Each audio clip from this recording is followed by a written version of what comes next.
Ve lo starete chiedendo? No, non sono a Napoli, non sono a Rio, sono a Barcellona. Precisamente oggi è il 23 giugno 2026 e mi trovo alla festa di San Juan, o San Juan per gli spagnoli, ma per i catalani San Juan. C'è il panico, persone che sparano dappertutto, petardi, razzetti, ecco. E siamo adesso sulla Barceloneta, c'è gente con la musica, gente che arrostisce, gente con la griglia, gente che fa il bagno, inquadra e niente. Documenterò per voi questa serata e noi abbiamo preso una misera birretta, niente di che, perché c'è il panico e non conosciamo nessuno, ma rimanete connessi. La festa di San Juan, celebrata nella notte tra il 23 e il 24 giugno, è una delle tradizioni più sentite di Barcellona e della Catalogna. Conosciuta come Reveilla de San Juan in catalano, segna l'inizio dell'estate ed è una notte in cui la città si riempie di luci, musica e festeggiamenti.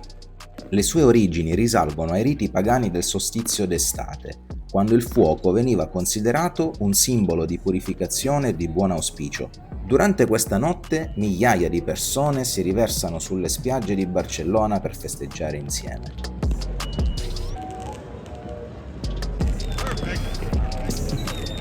I protagonisti assoluti sono i fuochi d'artificio, i petardi e i falò, che illuminano il cielo fino alle prime ore del mattino.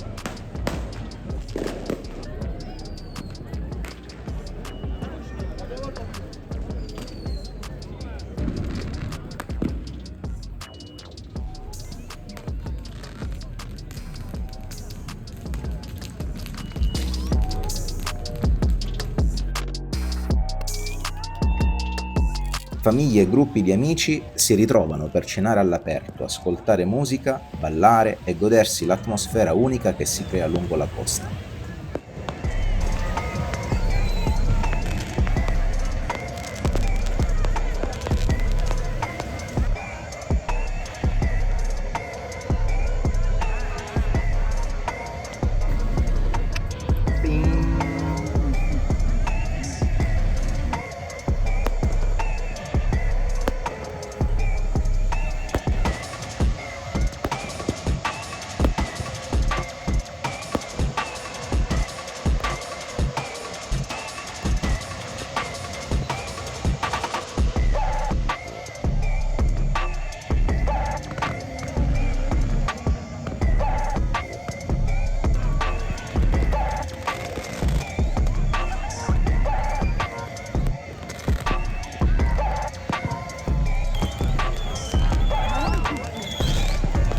Tempo per recupero.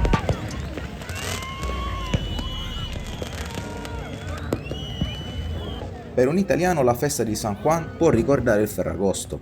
Entrambe le celebrazioni sono associate all'estate, alla voglia di stare all'aria aperta e ai momenti di condivisione con amici e familiari. In entrambi i casi le spiagge diventano luoghi di ritrovo molto popolari e l'atmosfera è quella di una grande festa collettiva.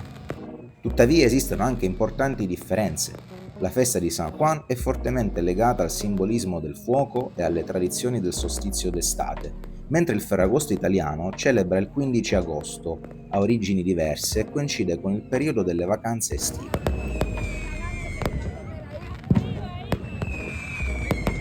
A San Juan il rumore dei petardi e gli spettacoli pirotecnici sono una presenza costante per tutta la notte e fidatevi, ve lo posso confermare.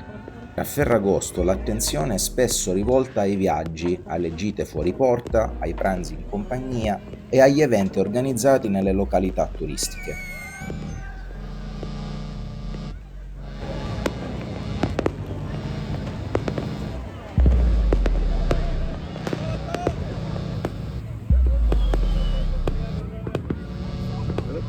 Un'altra differenza riguarda il significato simbolico. San Juan rappresenta quasi un rito di passaggio che accoglie l'estate appena iniziata, mentre Ferragosto cade nel cuore della stagione estiva e viene vissuto come il momento culminante delle vacanze. Nonostante queste differenze, entrambe le feste mostrano quanto sia importante nelle culture mediterranee celebrare l'estate attraverso la condivisione, la convivialità e il piacere di stare insieme all'aperto.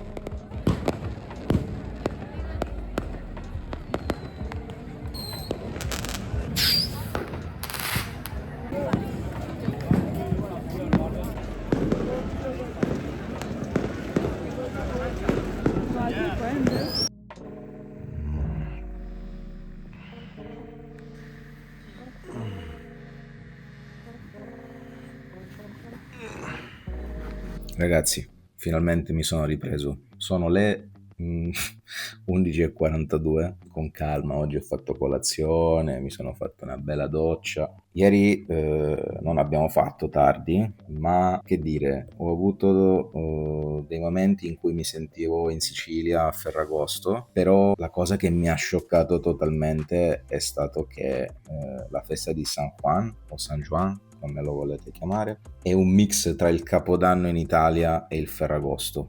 La quantità di petardi che hanno sparato dall'inizio, tipo alle 8, ma anche già da 2 giorni che c'è gente che inizia già a sparare i primi botti, è indescrivibile. Cioè, è inquantificabile. Anche quando siamo tornati erano già le 2, eppure nei quartieri dove non c'è il mare sparavano per divertimento, un po' come in Italia, soprattutto al sud durante il Capodanno, è qualcosa di assurdo. Abbiamo provato a dormire un po', ma il caldo ieri era terribile, 33 gradi costanti con un'umidità assurda, anche oggi si suda stando fermi. Un'esperienza interessante, simpatica. Per me che sono siciliano, non dico che è stato qualcosa di oddio, che cos'è questa cosa, ma la cosa terribile è che la gente spara petardi così senza pensarci più di una volta, anche a distanza ravvicinatissima, e a volte si sentivano dei botti che sicuramente non erano legali. Mi è sembrato di ritornare un po' nella mia città, Catania, da qualche parte a Napoli. Abbiamo bevuto noi semplicemente 2 birrette, un po' di sangria, le metro piene, gli autobus pieni, la gente che arrostiva qualcosa in spiaggia, gente che fa il bagno a mezzanotte. Bello. Grazie per aver visto questo video che è un po' un casino, ma niente, volevo raccontarvi questa cosa per dirvi appunto che sto vivendo a Barcellona, quindi prossimamente ci saranno altri video a Barcellona. Finisco inoltre dandovi alcuni dati riguardanti i festeggiamenti della notte scorsa. Allora, le notizie dei giornali della Catalogna dicono che la Reveilla de Sant Joan, la festa di ieri, si è svolta con pochi incidenti gravi, nonostante le circa 90.000 persone presenti sulle spiagge di Barcellona. Secondo i dati riportati oggi, sono stati effettuati 32 interventi sanitari e 17 persone sono state trasportate in ospedale, ma non risultano morti legati ai petardi o ai fuochi d'artificio a Barcellona durante questa notte. Quindi possiamo dire che, nonostante la quantità immensa di petardi sparati, è andato tutto liscio. Nonostante l'enorme quantità di petardi e fuochi d'artificio, la notte è stata considerata relativamente tranquilla dalle autorità. L'anno scorso, però, da quello che leggo, ci fu un morto e diversi feriti gravi, quindi possiamo dire che quest'anno è andata bene, dai. Sono contento di questo. Vi lascio concludendo con un meme che solo gli italiani sicuramente conosceranno, riguardante i botti di Capodanno, che è diventato virale anni fa e che mi farebbe piacere mostrarvi. Iscrivetevi e mi raccomando, se sparate i petardi fate attenzione. Ragazzi, ma voi questa sera qualche botto così en passant lo sparate? Certo, Ma come certo? C'è l'ordinanza, non si può. con la voce. Boom.